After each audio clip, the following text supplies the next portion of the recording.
வளமுடன். வாழ்க வையகம், வாழ்க வையகம், வாழ்க வளமுடன். குரு வாழ்க, குருவே துணை. அனைவருக்கும் காலை வணக்கங்கள்.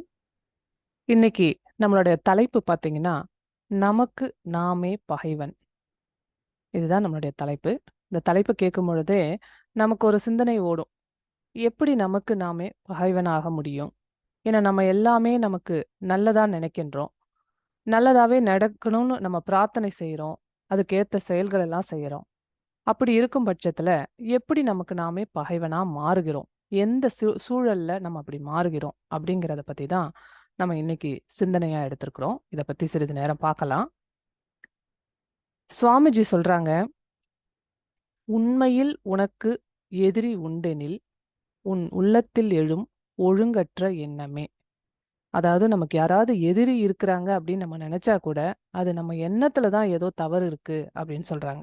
உண்மையால எதிரின்றவங்க யாரும் கிடையாது அப்படின்னு சொல்லியிருக்கிறாங்க. சரி, நம்ம பார்க்கலாம் எப்படி நமக்கு பகைவன் அப்படிங்கிறது. பகைவன்னா நமக்கு தெரியும். எதிரி சொல்லலாம், நமக்கு துரோகம் செஞ்சவங்க, இல்லை ஏதாவது நமக்கு கெடுதல் தீங்கு செய்தவர்களை பகைவன் சொல்லலாம். நாம யாரு? நம்ம எப்படி வாழ்ந்துட்டு இருக்கிறோம்? நான் நான் இந்த உலகில வாழ்ந்துட்டு இருக்கிறோம் அப்படின்னு சொல்றோம். வாழ்க்கை அப்படிங்கிறது நம்ம சுவாமிஜி அழகா கொடுத்துருப்பாங்க. பிறப்பு, இறப்பு, இதுக்கு இடைப்பட்ட நம்ம வாழ்றது தான் வாழ்க்கை. அந்த வாழ்க்கை எதனால ஆக்கப்பட்டது? சில நேரங்கள்ல பார்த்தீங்கன்னா, அறிவுபூர்வமா வாழ்வோம். ஏதாவது ஒரு முடிவுகள் எடுக்கும் பொழுது அறிவை நோக்கி சிந்திச்சு நம்ம அந்த அறிவின்படி வாழ்வோம். சில நேரங்கள்ல உணர்வு பூர்வமா வாழ்வோம். உணர்வு பூர்வமானா ஒரு ஒரு நிகழ்வு, அந்த நிகழ்வை உணர்வு பூர்வமா கொண்டு வாழ்வோம். ஒரு நல்ல ஒரு உணவு ருசித்து சாப்பிடுவோம், பிடித்து வாழ்வோம். ஒரு நல்ல ஒரு ரசனையான ஒரு மலர் ரசித்து பார்ப்போம். இது உணர்வு பூர்வமா வாழறது. உணர்ச்சி பூர்வமாகவும் அதிகமா வாழ்வோம். அதிகமா வாழ்றது பார்த்தீங்கன்னா, உணர்ச்சி பூர்வமாவும் வாழ்வோம். அதாவது ஏதாவது ஒரு உணர்ச்சி பெருக்கெடுக்கும் பொழுது, ஒரு நண்பரை பிரியும் பொழுது, இல்ல குழந்தைகளை ஊருக்குள்ள இருந்து வரும்பொழுது, இல்ல ஏதோ ஒரு நேரங்கள் குழந்தை பாசத்தின் காரணமா அந்த உணர்ச்சிகள் மேலெழும்பும். இன்னும் பார்த்தீங்கன்னா, பொது வாழ்க்கையில நடக்கக்கூடிய செயல்களை நினைத்து வெறும் எண்ணங்களாக வாழ்வோம். வெறும் எண்ணங்களால அந்த வாழ்க்கையை நடத்துவோம். எண்ணங்கள்ன்றது நம்மளுடைய வாழ்க்கை பார்த்தீங்கன்னா, மிக அதிகமாக நேரம், சதவிகிதம் இந்த எண்ணங்கள் தான் நம்மள ஆட்சி செய்து, இதுதான் நம்ம வாழ வைக்குது. அதுதான் நம்ம சொல்லுவோம். பொதுவா சொல்லுவாங்க, "எண்ணம் போல் வாழ்க்கை" அப்படின்ட்டு. இதுவும் எண்ணங்கள் தான். அறிவும் எண்ணங்களா தான் வெளிப்படுது. உணர்ச்சியும் அதுதான், உணர்வும் அதுதான். எல்லாமே இருந்தாலும், பொது வாழ்க்கையில நடந்த நிகழ்வுகள நினைச்சு வாழறது இங்க எண்ணங்களா நான் குறிப்பிடுறேன். எண்ணங்கள், சாதாரண எண்ணங்களால தான் இந்த வாழ்க்கைய நடத்துறோம். இப்படி வாழ்ந்துட்டு இருக்கும் பொழுது எண்ணம் போல் வாழ்க்கைன்னு நம்ம சொல்லுவோம். அந்த மாரி இப்படி வாழ்ந்துட்டு இருக்கும் பொழுது, என்னென்ன சிக்கல்கள நம்ம ஏற்படுத்திக்கிறோம், இந்த எண்ணத்தால அப்படிங்கிறது தான் நம்ம இன்னைக்கு பார்க்குறோம். அதுதான் அந்த சிக்கலான எண்ணங்கள் தான் நம்மளுடைய பகைமைய ஏற்படுத்துது. நமக்கு நாமே பகைவனா மாறிக்கொள்கிறோம். ஓஷோ ஒரு இடத்துல சொல்றாரு, ஒரு மனிதனுக்கு எந்த சிக்கலுமே இல்லைன்னு வைங்களேன், அப்ப நம்ம அத என்ன பண்ணிப்பான்னா, அந்த சூழ்நிலையவே ஒரு சிக்கலா மாற்றி அதையே ஒரு சிக்கலா ஆக்கிப்போம் அப்படின்னு சொல்றாங்க. அந்த அளவுக்கு நம்ம சிக்கல தெரிஞ்சு வச்சிருக்கிறோம். ஒரு பின்னல் போட்டு, ஒரு வலையா போட்டு அதிலேயே நம்ம மாட்டிக்கிற அளவுக்கு நம்ம நெனச்சு வச்சிருக்கிறோம். பொதுவா பார்த்தீங்கன்னா, எண்ணங்கள்ல பாசிட்டிவ் தாட்ஸ், நெகட்டிவ் தாட்ஸ்ன்னு சொல்லுவாங்க. பாசிட்டிவ்னா நல்ல எண்ணங்கள், நெகட்டிவ் தாட்ஸ்ன்னா தீய எண்ணங்கள். தீய எண்ணங்கள்ன்றது செயற்கையா வரக்கூடியது எல்லாமே. நம்மளா நெனச்சிருக்கக்கூடியது. என்னைக்கோ யாருக்கிட்டயோ யாரோ ஏதோ ஒரு சண்டை போட்டிருப்பாங்க. நம்ம இன்னைக்கு உட்கார்ந்து காலையில எந்திரிச்சதுலேருந்து அதை நினைச்சுட்டு, அன்னைக்கு அவங்க அப்படி பேசிட்டாங்க, அதை பண்ணிட்டாங்க, இதை பண்ணிட்டாங்க அப்படின்னு சொல்லிட்டு நம்ம எண்ணம் ஆராய்தலை பார்த்துருக்குறோம். சாமிஜி அதனால தான் முதல்ல எடுத்தோடனே எண்ணம் ஆராய்தல் அப்படிங்கிறத வச்சிருக்கிறாங்க. இந்த எண்ணங்களை நம்ம கற்பனையா கொண்டு வருவோம். கொண்டு வந்து அவங்களால நான் இதை பண்ணேன், அதை பண்ணேன்னு இன்னைக்கு அந்த சூழலே இருக்காது. என்னைக்கோ நடந்த எண்ணங்களை நம்ம எடுத்து வச்சு திங்க் பண்ணி அதனால நம்ம கவலைப்பட்டு அதெல்லாம் நம்ம வச்சிருக்கிறது அந்த நெகட்டிவ் தாட்ஸ்னு வச்சுப்போம். இப்போ பாசிட்டிவ் தாட்ஸ் நம்ம நினைக்கிறோம். பாசிட்டிவ் தாட்ஸ்ல இருக்கணும், நமக்கு வேண்டியதெல்லாம் நினைச்சு நம்ம பெறலாம். எல்லாம் தெரிஞ்சாலும் அதுக்கு நல்ல ஒரு ஈர்ப்பு இருக்கு. எவ்வளோ தெரிஞ்சாலும் நம்மளுடைய மனம் எதுல போகுதுன்னு பார்த்தீங்கன்னா, அந்த நெகட்டிவிட்டிக்கு தான் போகும். அதிகமாக பார்த்தீங்கன்னா நெகட்டிவிட்டியில தான் இருக்கிறோம். அது எதனால அப்படின்னு பார்த்தீங்கன்னா, பொதுவா அந்த பாசிட்டிவ் தாட்ஸ்லாம் இயற்கையானது, இயல்பானது. ஏன்னா இறைவனுடைய இயல்பே என்ன? இயற்கைன்றது இறைவன் தான். அவனுடைய அன்பு, கருணை அவ்வளவுதான். அதிலேயே எல்லாமே அடங்கிடும். ஆனா செயற்கை அப்படி கிடையாது. அது கவலையா இருக்கும், கோபமா இருக்கும், எல்லாம் நிறைய வஞ்சம், பொறாமை, எல்லா கர்வம், எல்லா எண்ணங்களையும் அது வந்து கோர்த்து இழுத்துட்டு வரும்.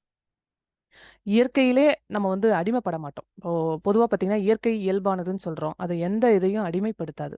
உதாரணத்துக்கு இப்ப நம்ம ஒரு ஒரு ஒரு ஏதாவது ஒரு இந்த பிரேக் டைம்ல ஏதாவது ஒரு கூல் ட்ரிங்க்ஸ் குடிக்கிற பழக்கம் இருக்குன்னு வைங்களேன். ஒரு 5 நாட்கள் நம்ம ஒரு இளநீர் குடிக்கிறோம் அப்படின்னாக்கா, அந்த 5 நாட்கள் அந்த சூழ்நிலையில இளநீர் குடிச்சிருப்போம். 6வது நாள் வந்து அந்த இளநீரை குடிக்கணுன்ற எண்ணம் நமக்கு வராது. நம்மளா போய் வாங்கி குடிக்கலாம். ஆனா அது தூண்டாது நம்மள. ஏன்னா அடிமைப்படுத்தாது. இயற்கை வந்து என்னைக்கும் எப்படி இருக்குன்னா, இயல்பா இருக்கும். அடிமைப்படுத்தாது. ஆனா செயற்கை அப்படி இல்ல. ஒரு வாரம் நீங்க ஒரு 11 மணிக்கு ஒரு காஃபி குடிக்கிறோம்னு வைங்களேன். இல்ல ஒரு டீ குடிக்கிறோம். இல்ல உங்களுக்கு பிடிச்ச ஏதாவது நம்ம சாப்பிடுறோம். அப்படின்னா, அந்த அடுத்த ஒரு 1 வாரம் 10 நாள் அத பழகிட்டோம் அப்படின்னாக்கா, அடுத்த நாட்கள் அது இல்லனாக்கா, அது தேடும் மனம். அதை சாப்பிடலாம் அப்படின்னு எவ்வளோ நமக்கு பயிற்சிகள் அது இதுன்னு தெரிஞ்சாலும், ஒரு காஃபி குடிக்கிற பழக்கத்த மாத்துறதுக்காக நம்ம போராட வேண்டியதா இருக்கும். ஏன்னு பார்த்தீங்கன்னா, செயற்கை. இந்த செயற்கை வந்து நமக்கு அடிமைப்படுத்தும். அதே போல தான் எல்லா விஷயங்களும். இனிப்பே பார்த்தீங்கன்னா, இயற்கையா வர இனிப்பு. கரும்பு சர்க்கரையோ, நாட்டு சர்க்கரையும் சொல்லுவோம். அந்த பனங்கற்கண்டு, இதையெல்லாம் நம்ம வாழ்க்கையில சாப்ட்டுருக்குறோம். ஆனாலும், அதை சாப்பிடணும் சாப்பிடணுன்ற தூண்டுதல் நமக்கு என்னைக்குமே வர்றதில்ல. ஆனா, ஒரு ஐஸ்கிரீம் சாப்பிடுறோம் பாருங்க. அதுவும் இனிப்பு தான், இதுவும் இனிப்பு தான். ஆனா, அந்த இனிப்பு பார்த்தீங்கன்னா, அதை சாப்பிட்டுருப்போம். ஒரு கடையில சாப்ட்டுருப்போம். ரொம்ப அருமையா இருந்திருக்கும். அடுத்த வாரம் அதே தெருவுல நம்ம போவோம். நம்மளுக்கு தூண்டுதல் ஏற்படும். ஏன்னா, இந்த செயற்கை, இந்த ஏற்படுத்தக்கூடியது, இந்த நம்ம உருவாக்குனது, இதெல்லாமே நம்மள வந்து அடிமைப்படுத்த செய்யும். இயற்கை, இயல்பானது, நம்மள அத அப்படியே நம்மளுடைய போக்குக்கு விடும். அதனால தான் எண்ணங்கள் கூட அப்படிதான். எண்ணங்கள் வந்து இயற்கையான எண்ணங்கள் பார்த்தீங்கன்னா, நல்ல எண்ணங்கள் தான். இயற்கையில என்ன இருக்குது? அன்பு, கருணை சொன்னோம் இல்லைங்களா? இயல்பான நல்ல எண்ணங்கள வந்து நம்மள அடிமைப்படுத்தாது.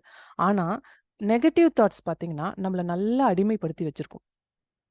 ஏன்னு பார்த்தீங்கன்னா, அந்த நெகட்டிவ் தாட்ஸ்லயும் நம்ம தான் ஹீரோவா இருப்போம். நம்ம நெனச்சு பார்த்தவங்க பாருங்க, அவங்க எல்லாரும் தப்பு பண்ணாங்க. நான் இப்படி நல்லவளா இருக்கிறேன். அப்படிங்கிற எண்ணங்கள் தான் அந்த செயற்கையா நம்ம ஒரு உருவாக்கிக்கிறோம். ஆனா நம்மளும் நல்லவங்களும் கிடையாது. அவங்களும் கெட்டவங்க கிடையாது. எல்லாமே ஒரு வினை பதிவால தான் நம்ம நடக்குது இது எல்லாமே.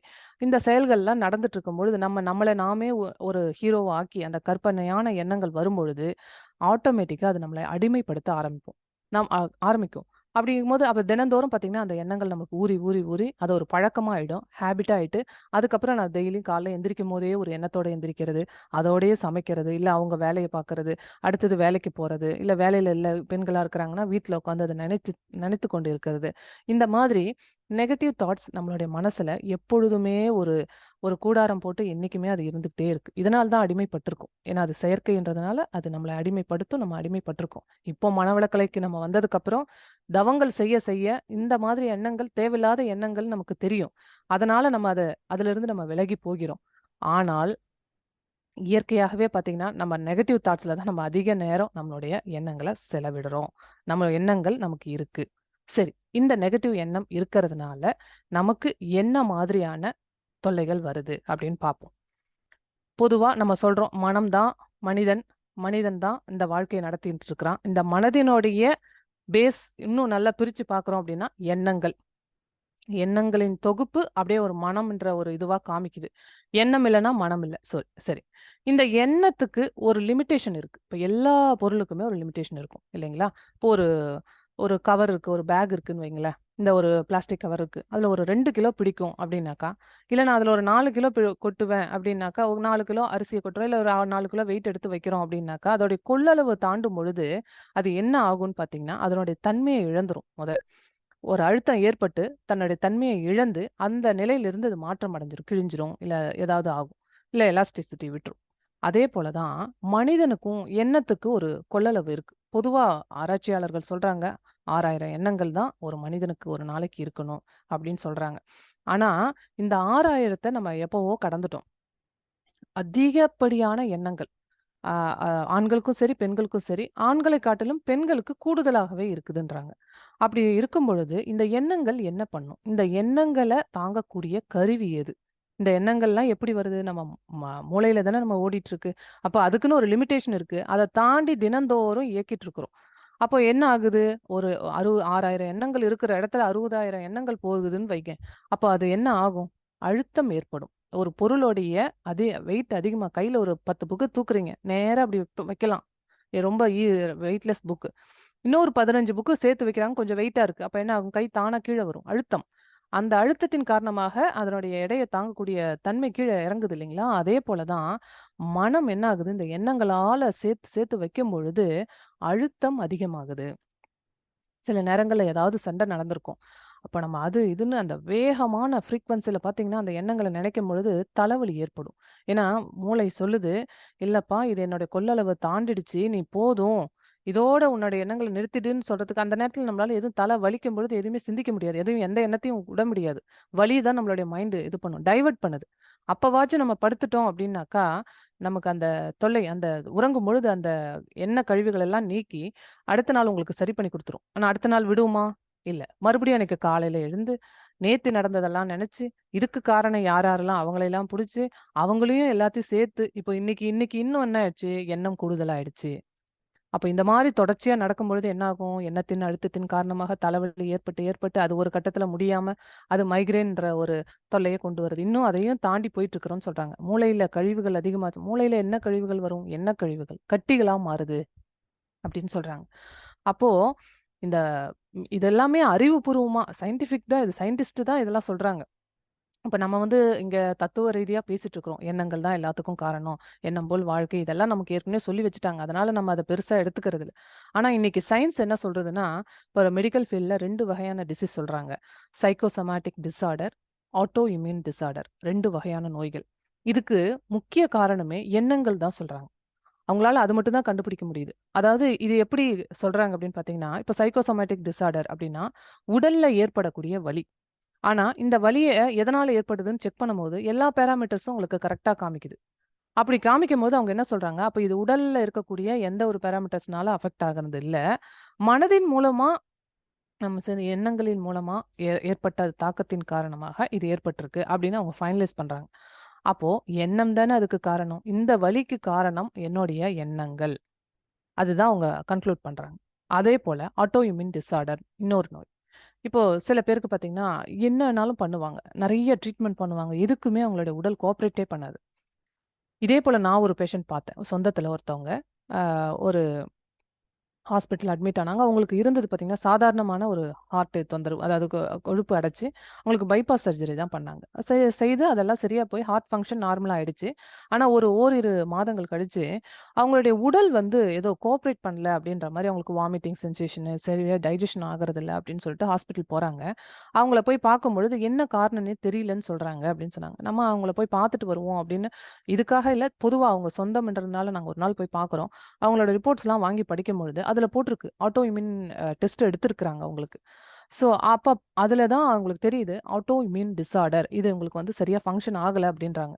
அதாவது ஆட்டோ இம்யூன் டிஸார்டர் அப்டின்னா, இம்யூன்ன்றது நம்மளுடைய நோய் எதிர்ப்பு ஆற்றல்னு சொல்லுவோம். இம்யூனிட்டின்னு சொல்லுவோம். இந்த நோய எதிர்க்கக்கூடிய ஆற்றல் வந்து, நோய எதிர்க்காம, நோயையும் எதிர்த்து நம்மளுடைய செல்ஸ் எது, நோய் செல்ஸ் எதுன்னு தெரியாம நம்மளையும் எதிர்க்குமாமா. அப்போ நம்மளுடைய செல்ஸ் அத எதிர்த்து போராடிச்சுன்னா என்ன ஆகும்? நோய் எதிர்க்க வேண்டிய ஆற்றல் நம்மளையே நாம எதிர்க்குது. அப்போ என்ன ஆகும்னா, ஒவ்வொரு செல்ஸா சாகடிக்கும். அப்படி சாகடிக்கும்போது அது வயித்துல டைஜெஸ்ஷன் நடக்கிறது நடக்காம போகும். கரெக்ட்டா மூளைய ஒழுங்கா வச்சிருக்காது. மூளைக்கு கரெக்ட்டா சிக்னல் போகலன்னா, நம்ம நெனைக்கிறது ஒண்ணா இருக்கும், செய்யறது ஒண்ணா இருக்கும். பக்கத்துல இருக்கக்கூடிய ஒரு வாட்டர் பாட்டில் எடுக்கிறோம் அப்படின்னு நினைக்கணும்னா, அத நினைச்சா அது நம்ம கை அதுக்கேத்த மாரி அங்க போய் கோஆர்டினேஷனா இருக்கணும். இல்லைங்களா? அப்போ மூளை செயலிழக்கும் பொழுது, மூளை செல்கள தாக்கும் பொழுது, அது செயலிழக்கும் பொழுது, நம்ம நினைக்கவும் சரியா நினைக்க முடியாது. நினைச்சத செய்யவும் முடியாது. இப்போ இது எதனால ஏற்படுது அப்படின்னு அதுக்கு காரணம் சொல்றாங்கன்னா, இப்போ செல்ஸுக்குன்னு ஒரு அறிவு இருக்கு. இல்லைங்களா? இப்போ செல்ஸ் அப்படின்னாக்கா, அதுக்குன்னு ஒரு அறிவு இருக்கு. இது நம்ம எப்படி எடுத்துக்கலாம்னா, நம்ம நடத்துறோம்னு இல்ல, இல்லையா? இயல்பா அதுல ஏதோ ஒண்ணு ஒரு இது இருக்கு. இப்போ ஒரு சிஸ்டம் இயங்குது அப்படின்னா, அதுக்கு ஒரு ப்ரோகிராம் பண்ணியிருப்பாங்க. அந்த ப்ரோகிராம் பிரகாரமா அது இயங்கும். Zoomனா இப்படிதான் ரன் ஆகும். இப்படி பண்ணா இதுவாகும் அப்படின்னு நம்ம ஒரு கோடிங் குடுத்துருக்குறோம். அதற்கு ஏத்த மாதிரி அது ரன் ஆயிட்டு இருக்கு. இல்லைங்களா? அதேபோல நம்மளுடைய உடலுக்கும் சில ப்ரோகிராம்ஸ் இருக்கு. செல்ஸுக்கும் ப்ரோகிராம்ஸ் இருக்கு. அது யாரு வடிவமைச்சிருக்கிறா அப்படின்னு பார்த்தீங்கன்னாக்கா, அது இறைவனால் வடிவமைக்கப்பட்டது. அது அறிவுன்னு பொதுவா சொல்லிரும். கான்ஷியஸ்னஸ் அப்படின்னு எடுத்துக்கலாம். இப்போ இந்த அறிவு என்ன செய்துட்டு இருக்குது? கிட்னில இருக்கக்கூடிய செல்ஸ் என்ன பண்ணுது? கிட்னில இருக்கக்கூடிய செல்ஸ் கழிவுகள வெளியேத்திட்டு இருக்கும். அதாவது நம்ம நீர்ல இருக்கக்கூடிய உப்புகள் எல்லாம் ஃபில்டர் பண்ணி வெளியேத்துது. அதேபோல மலக்குடல் என்ன பண்ணும்? குடல் வந்து சத்துக்கள் எல்லாம் ஈர்த்துட்டு தேவையில்லாத கழிவுகள் எல்லாம் வெளியேத்தும். இந்த மாரியான அறிவ நம்ம கண்டிப்பா குடுக்கல. அப்ப இறைவன் தான் குடுத்திருப்பாருன்னு நம்ம ஒரு யூகத்துக்கே வரலாம். அப்போ இறைவன் குடுத்த அறிவு தான் அந்த அறிவு இயங்கிட்டு இருக்கு. இப்போ அந்த அறிவுல பார்த்தீங்கன்னா, அ ஒரு டிஸ்டர்பன்ஸ் அதாவது அந்த அறிவுக்கு அதனுடைய ஒத்திசைவா நம்ம போகுறோம் அப்டின்னாக்கா, எந்த தொல்லையும் இல்ல. ஏன்னா, அறிவின்படி அப்படியே நடந்துட்டு இருக்கு. எல்லாமே நார்மலா இப்போ இந்த அறிவுக்கு இந்த செல்ஸுக்கெல்லாம் ஒரு எனர்ஜி பாஸ் ஆகும் இல்லைங்களா? அதே எனர்ஜி தானே நம்ம மூளை செல்ஸ்லயும் பாஸ் ஆகும். அப்ப மூளைக்கு வரும்பொழுது அந்த கருவி என்ன பண்ணிட்டு இருக்கு? எண்ணங்களால நிரப்பிட்டு இருக்கு. அந்த எண்ணங்கள் வந்து எப்படி இருக்கு? பாசிட்டிவா இல்லாம நெகட்டிவா இருக்குன்னு வைங்களேன். இந்த நெகட்டிவான அந்த ஆற்றல அந்த செல்ஸுக்கு போற எனர்ஜி எப்படி ஆயிடும்? நெகட்டிவ் தாட் இருக்கும்போது அந்த அந்த அதே நெகட்டிவிட்டி தானே வரும். அந்த நெகட்டிவிட்டியோட வருது இந்த செல்ஸுக்கு போகுது. இந்த நெகட்டிவிட்டியோட வருது செல்ஸுக்கு போகுது. இப்படியே சுழற்சி முறையில பல வருடங்களா போயிட்டு இருக்கு. அப்போ அந்த செல்ஸுக்கெல்லாம் ஒரு குழப்பங்கள் ஏற்படுதாம். நார்மலா இருக்கக்கூடிய செல்ஸு, என்னடா நம்மளுடைய இயல்புப்படி பார்த்தீங்கன்னா, அ ஒரு நல்ல ஒரு ஒத்திசைவா நம்மளுடைய கடமைகள செய்துட்டு சிறப்பா வாழ்றது தானே! ஆனா இந்த மனம் நமக்கு கமெண்ட்ஸ் குடுக்குறவரு. எது? நம்மளுடைய எண்ணங்களால கமெண்ட்ஸ் குடுக்குறோம் இல்லைங்களா? இப்படி பண்றோம். இப்படி தேவையில்லாத எண்ணங்கள் எல்லாம் நெனச்சுட்டே இருக்கும்பொழுது, அது கமெண்டா எடுத்துக்கிட்டு, அந்த கமெண்ட்டுக்கு ஏத்த மாரி அந்த உடல வடிவமைக்குது. இப்போ அந்த நபர் நான் பர்ட்டிகுலரா சொன்ன நபர் பார்த்தீங்கன்னா, அவர் எப்பேர்ப்பட்டவருன்னா, அவரு ரொம்ப நல்ல மனிதர். ஆனா, அவருடைய குணநலங்கள் பார்த்தீங்கன்னா, அ எந்த மனிதரையும் ஒரு அன்பால அரவணைக்க மாட்டாரு. எதிரியா தான் பார்ப்பாரு. ஒரு பகைவனா பார்ப்பாருன்னு வச்சுக்கங்களேன். ஒரு வெறுப்புணர்ச்சியோட தான் இருப்பார். அந்த மாதிரியான வெறுப்புணர்ச்சிகள நம்ம தொடர்ச்சியா நம்ம வச்சிருக்கிறோம்னு வைங்க. இப்ப இந்த செல்ஸ்க்கு என்ன பண்ணுது? வெறுப்புணர்ச்சியான எண்ணங்களே போயிட்டுருக்கு. ஒரு செல்ல அப்போ அப்படி போயிட்டே இருக்கும் பொழுது, அது இப்போ ஒவ்வொரு செல்லும் எப்படி இயங்கிட்டு இருக்குன்னு சொல்றோம்? ஒரு ஈர்ப்பு சக்தியால ஒரு கோர்வையா இயங்கிட்டு இருக்கு. இப்ப இந்த வெறுப்புணர்ச்சிய கன்டினியூஸா அதுக்கு கமெண்ட்ஸா குடுத்துட்டே இருந்தோம்னு வைங்க. அது என்ன பண்ணும்னா, ஒவ்வொரு செல்ல எதிர்த்து போராட ஆரம்பிக்கும். அப்ப என்ன நடக்கும் ஆட்டோமேட்டிக்கா? உடல் கூறுகள் அந்த ஒரு உருகுலைவு ஏற்படும். இது வந்து நாள் கணக்கு பொறுமையா ஏற்பட்டு ஒரு கட்டத்துல வரும்பொழுது, அதுதான் வந்து சொல்றாங்க ஆட்டோ இம்யூன் டிஸார்டர். இந்த சைக்கோசோமேட்டிக் டிஸார்டரும் இதே போல தான். அதாவது சில பேர் பார்த்தீங்கன்னா, வீட்ல இருக்கக்கூடிய தேவையில்லாத பொருட்கள்லாம் தூக்கி வீச மாட்டோம். அத இழுத்து இழுத்து வச்சுப்போம். இது வேணும், வேணும், வேணுன்ட்டு ஆனா வச்சிருப்போம். எந்த பயன்பாடும் இருக்காது அதுல. அதெல்லாம் வீசக்கூடிய பொருளா இருக்கும். இந்த மாரியான கேரக்டர் உள்ளவங்களுக்கு பார்த்தீங்கன்னா, நம்மளுடைய உடல்ல கான்ஸ்டிபேஷன் ப்ராப்ளம் ஏற்படும்னு சொல்றாங்க. கான்ஸ்டிபேஷன்னா அது என்னது? தேவையில்லாத பொருட்கள வெளியேத்த வேண்டிய ஒரு வேல. அந்த வேலைய செய்யாம அது இறுக்கி பிடிக்கும் பொழுது அது கான்ஸ்டிபேஷனா ஆகும். ஏன்னா, நம்ம மைண்ட்ல அந்த மாரி ஒரு கமெண்ட்ஸ் வச்சிருக்கிறோம் அப்படின்னு சொல்றாங்க. அதே போல தான் பார்த்தீங்கன்னா, ஒரு சிலவங்க யாருக்கும் எதையும் குடுக்க மாட்டாங்க. சொல்லி தர மாட்டாங்க. ஒரு சில விஷயங்கள் தெரியும். தெரிஞ்சு அவங்க கேட்கறாங்கன்னு வைங்களேன், அவங்களுக்கு வந்து இந்த விஷயங்கள பத்தி நான் சொல்லணும்னு ஆர்வமா போமாட்டாங்க. இவங்களுக்கு நம்ம இத சொல்லக்கூடாது. இத கத்துக்கிட்டா இவங்க நம்மள விட பெரிய ஆளா ஆயிடுவாங்க. அந்த மாரிலாம் ஒரு ஒரு சிறுமையான எண்ணத்தின் காரணமாக சொல்லிக் குடுக்க மாட்டாங்க. அது அப்படி முடக்கி, முடக்கி வைக்கும் பொழுது, நம்ம உடல்ல முடக்குவாத நோய் ஏற்படுதுன்னு சொல்றாங்க. இப்போ இந்த செல்ஸுக்கு கமெண்ட்ஸ் குடுக்கறது யாரு? நம்மளுடைய எண்ணங்கள் தானே! அந்த எண்ணங்கள அதிகமாவும், நெகட்டிவாவும் நம்ம வச்சிருக்கும் பொழுது என்ன ஆகும்ன்னு பார்த்தீங்கன்னா, இந்த மாதிரி நம்ம செல்ஸ்க்குள்ளே அதாவது உடல் ஸ்ட்ரக்சர்ல இருக்கக்கூடிய அந்த செல்ஸ்களுக்குள்ளே ஒரு குழப்பம் ஏற்படுதுன்றாங்க. இந்த குழப்பத்தின் காரணமா தான் நெறைய நோய்கள் வருது. இந்த நோய்களுக்கெல்லாம் காரணம் இப்ப யாருன்னு பார்த்தீங்கன்னா, நம்மளுடைய எண்ணங்கள். அதுலயும் முக்கியமான எண்ணங்களா பார்த்தீங்கன்னா, தற்பெருமை. ஒரு 5 விஷயங்கள் சொல்லலாம். பெருமை. நம்மள நாமே அப்படியே பெருமையா பேசிக்கிறது. பெருமைப்படுத்திக்கிறது. கண்டிப்பா நம்ம பெருமை அடையணும். ஆனா நம்ம பெருமையா நினைக்கக்கூடாது. நம்மளுடைய மனம். அந்த பெருமையே என்ன பண்ணும்னா, நோய்க்கு காரணமா அமையுதுன்றாங்க. அதே போல தான் கர்வம். கர்வத்தின் காரணமா நம்ம என்ன பண்ணுவோம்? நம்மள்ட்ட ஒரு விஷயம் தெரியுது. அதை நம்ம வந்து பிறரிடம் காமிச்சு பிறரெல்லாம் அடிமையா வைப்போம். அப்ப நம்மள நாமே உயர்த்திக் கொள்வோம். அது கர்வம். கடும் பற்று. இப்ப சொன்னேன் இல்லைங்களா? ஒரு பொருள வந்து ஒருத்தவங்களுக்கு குடுக்கவும் பிடிக்காது. அத எடுத்து பழசுல போடவும் மாட்டோம். எல்லாத்தையும் ஈர்த்து பிடிச்சு வச்சிருப்போம். கடும் பற்று. ஒரு ஒரு விஷயத்தின் மேல, ஒரு எண்ணங்கள் மேல பற்று அதிகமா இருக்கும். அப்படி இருக்கும் பொழுது நோய்கள். சுயநலம். இதெல்லாம் இயற்கைக்கு முரண்பானது. ஓ பொய் பேசுதல். அப்போ பொய் பேசுதல்னு எடுத்துப்போம். இப்போ பொய் பேசுதல் அப்டின்னா, அதாவது உண்மைன்னு ஒண்ணு இருக்கும். உண்மைக்கு எதிரானது தான் பொய். உண்மை அப்டின்னாலே, உள் மையம் அப்டின்னு பொருள். உண்மை பிரித்து பார்த்தா உள் மையம். உள் மையத்துல என்ன இருக்கு? நம்மளுடைய மையம் இறைவன். அந்த இறைவனுக்கு எதிரா இருக்கிறது தான் பொய் பேசுதல். பொய்யா அதிகமா அது இந்த சோஷியல் மீடியா வந்ததுக்கப்புறம் பார்த்தீங்கன்னா, எல்லா வாழ்க்கையுமே அவங்க காட்டுறது பூராவே அதுல பொய்யா இருக்கும். வீட்ல வேற சூழலா இருக்கும். அவங்க வெளியில நம்ம வெளிப்படுத்துறது பார்த்தீங்கன்னா, வேறயா இருக்கு. இந்த பொய்கள்லாம் என்ன பண்ணும்னா, உண்மைகிட்டருந்து விலக்கி வைக்கும். பொய்க்கு எதிரானது தானே உண்மைக்கு எதிரானது தானே பொய். அப்போ உண்மைன்றது கடவுள்னா, அதுக்கு எதிரானது பொய். அது போக போக நம்மள இந்த இறைவன் அப்படின்ற ஆற்றல்ட்ட இருந்து விலக்கிட்டே போகும். இப்போ இதெல்லாம் இப்படி போகும்பொழுது, உடல் செல் எப்படி இருக்கும்? உடல் செல் இறைவனால புரோகிராம் பண்ணப்பட்டது அப்படின்னு வச்சிருக்கோம். நம்ம முதல்ல பார்த்தோம். அதுதான் தானா அதுக்கு என்ன இன்ஸ்ட்ரக்ஷன் வழங்கப்பட்டதோ அதுபடி செஞ்சுட்டு இருக்கு. இப்போ அதனோட இன்ஸ்ட்ரக்ஷன் எல்லாம் நம்ம மாத்திட்டு வரும்பொழுது, அது நமக்கே எதிரா செய்யப்படுது. இன்னைக்கு இந்த நோய்க்கு மருந்துகளே கிடையாது அப்படின்னு சொல்றாங்க.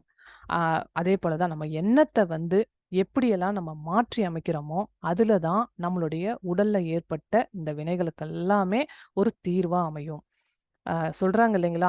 லா ஆஃப் அட்ராக்ஷன் தியரில நீங்க பாசிட்டிவா திங்க் பண்ணுங்க. பாசிட்டிவான சிச்சுவேஷன் வரும். நான் நல்லா ஆயிட்டேன்னு திங்க் பண்ணுங்க. என் செல்ஸ் எல்லாம் நல்லா இருக்குன்னு திங்க் பண்ணுங்க. அப்போ உடல்ல இருக்கக்கூடிய நோய்கள்ல இருந்து விடுபடுறோம்னு நெனைக்கிறோம் இல்லைங்களா? அப்போ இதெல்லாம் கடந்து வரணும். கண்டிப்பா உறவினர்கள், நண்பர்கள் இவங்களால நமக்கு அதிகமா காயங்கள் ஏற்பட்டிருக்கலாம், மன பாதிப்புகள் ஏற்பட்டிருக்கலாம். அதெல்லாம் உண்மையாவும் இருக்கலாம்.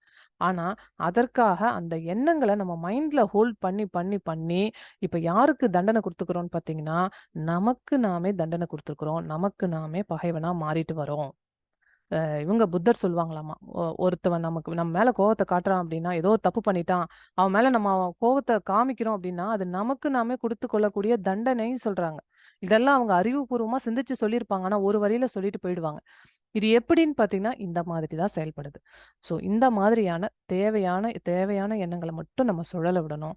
தேவையில்லாத எண்ணங்கள், இப்ப எதிரின்னு நெனைக்கிறோம் இல்லைங்களா? என்னைக்கோ நடந்த பிரச்சனைய நெனைக்கிறோம். சுவாமிஜி அதுக்கு தான் அழகா குடுத்துருக்காங்க.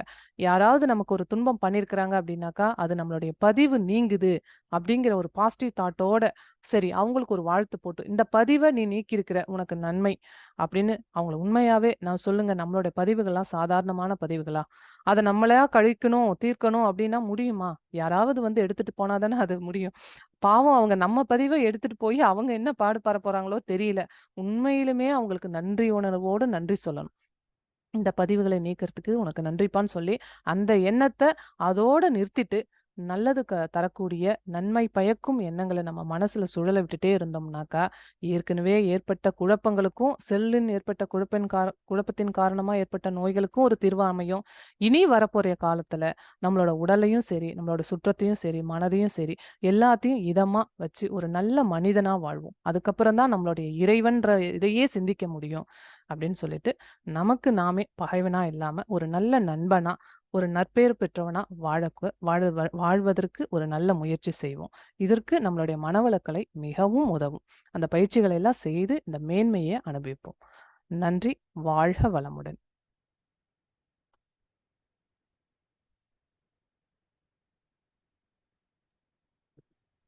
நன்றி அம்மா. நல்ல ஒரு சிந்தனை